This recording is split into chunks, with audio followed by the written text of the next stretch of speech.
Hi, I'm Nir Eyal, and this is the Near and Far podcast. This podcast is about business, behavior, and the brain. On this show, I do a few things. I read quick articles I've written about topics shaping your behavior.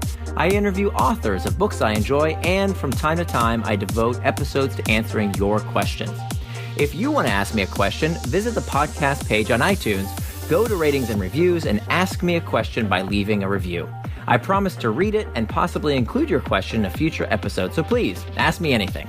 Now, enjoy the episode, and for more, you can always visit me at nearandfar.com. 3 Ways to Filter Your Friends by Nir Eyal, narrated by Johnny Heller. When it comes to friendships, quality matters more than quantity. 36% of Americans say they are seriously lonely. For many people, the solution may seem to be to go out and get more friends. Yet one study shows that when it comes to friendships, less is more.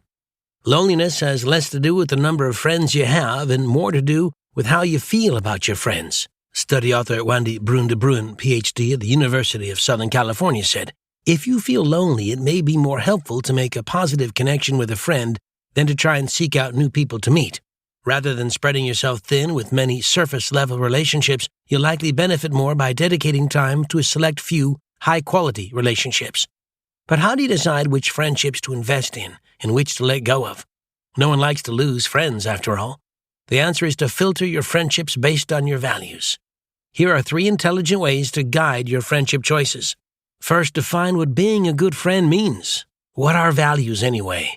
I define values as traits of the kind of person you want to become.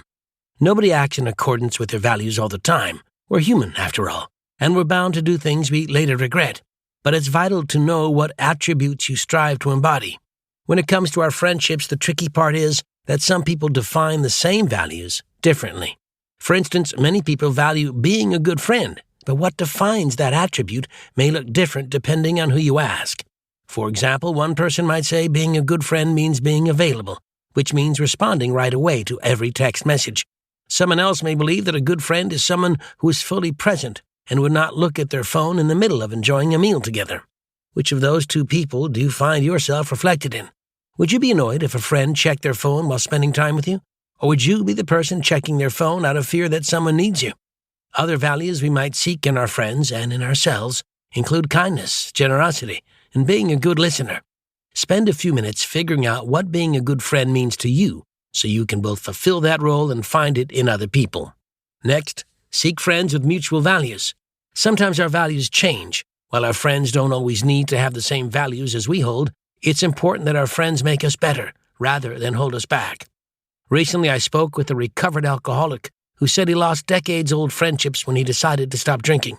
Those friends didn't share his values of living what he believed was a healthier lifestyle. His old value of always being up for a late-night bender with his buddies evolved into making more time for his kids and himself. The change wasn't easy, but it was necessary to become the person he wanted to be. We don't necessarily need to have the same interests as our friends, but we do need to have values that mesh. Our friends' values can't clash with or inhibit our own. It's important to note that we don't always have to agree with our friends. Values are not synonymous with viewpoints. You can maintain friendships with people who don't share your politics, for instance, as long as you both share the values of seeking understanding, keeping an open mind, and arguing constructively. Finally, book time with your most important friendships. Choosing your own values and ensuring your friends' values don't conflict are critical steps to picking quality relationships. But equally, if not more importantly, we must pick friends who have as much interest and time to put into the relationship as we do. We all have that fun-loving friend who's the life of every party. But entertainment value isn't enough if we seek to build a strong relationship with a friend. We need people we can count on to be available.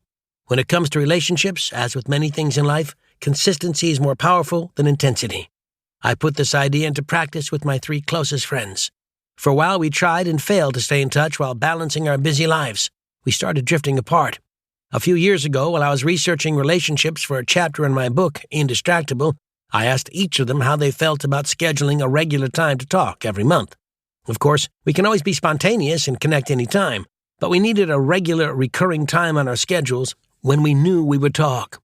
Of course, my friends could have said no thanks, that they didn't like the idea of planning that far in advance for a phone call, but they all eagerly agreed. Now I have space for each of them in my time-box calendar, scheduled every month in perpetuity. No more falling out of touch or wasting time finding the time. If someone doesn't have the availability to connect with you regularly, then they may not be a great fit for you, even if they're a great person. They just might not want to create the kind of deep relationship you're looking for. That's fine. Consider it a poor fit and move on. Overall, having just a few good friends is better than having many superficial ones. You can take all that time you would have spread among a large network and invest it in the people who really matter to you. Don't be afraid to filter out the friends who don't fit your values and instead keep the ones who can make time for you. You and your relationships will be stronger for it. Thanks for listening to this episode of the Near and Far podcast. You can always find more at my blog, nearandfar.com. And don't forget, if you have a question you'd like me to explore in a future episode, leave me your question in the form of a review for the podcast on iTunes.